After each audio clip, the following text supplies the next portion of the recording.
মানুষ কতটা কষ্ট পেলে নিজের জান নিজেও দিতে পারে, এমন একটি ঘটনা ঘটেছে আমাদের গ্রামে। আমাদের গ্রামেরই পুরোহিত শ্রী মিলন শর্মা, উনি গত বুধবার থেকে নিখোঁজ। ওনার কোনো সন্ধান পাওয়া যাচ্ছে না। ওনাকে 3 দিন ধরে খোঁজা হচ্ছে। হঠাৎ করে আজ সকালে কিন্তু খবর পাওয়া গেছে ওনার মৃতদেহ একটি টিলার উপরে ঝুলন্ত অবস্থায় পাওয়া গেছে, ফাঁসি লেগে মারা গিয়েছেন। শুনে অনেক কষ্ট লাগলো। এখন আমি সেই জায়গায় পরিদর্শন করব। সত্যি মানে খুব কষ্ট হয় যদি মানুষ নিজের মানে অনেক কষ্ট পায় কিন্তু মানুষ নিজের জান দেয়। তো সেটা সত্যি একটা দুঃখের বিষয়, এটা দুঃখের ঘটনা। তো আমি সত্যি খুব দুঃখের ঘটনা। মানুষ নিজের হাতে নিজের প্রাণ দিতে পারে, সেটা সম্ভবত মানুষ একটি মেন্টালি টর্চার হয় তখনই। তো আমাদের গ্রামের এটা করে কিন্তু উনি 3 দিন গত বুধবার থেকে কিন্তু নিখোঁজ।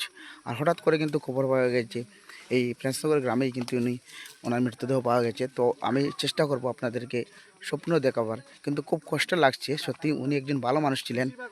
তো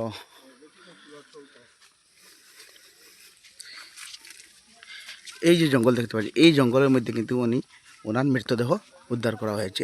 সত্যি খুব দুঃখের কথা। ওই যে এখানে যে একটা বাঁশঝাড়ের পিছনে মধ্যে কিন্তু ওনার মৃতদেহটা ঝুলন্ত অবস্থায় পাওয়া গেছে। তো এখনও কিন্তু ম্যাজিস্ট্রেট আসবা, পুলিশ প্রশাসন কিন্তু আই গেছেন। লগে লগে ম্যাজিস্ট্রেট হওয়ার পরে কিন্তু ওনার দেহটা এখান থেকে উদ্ধার করা হইব। তো মানে গত বুধবার থেকে বুধ বৃহস্পতি আসে শুক্রবার 3 দিন হয়ে গেছে। সত্যি একটা খুব দুঃখ লাগে।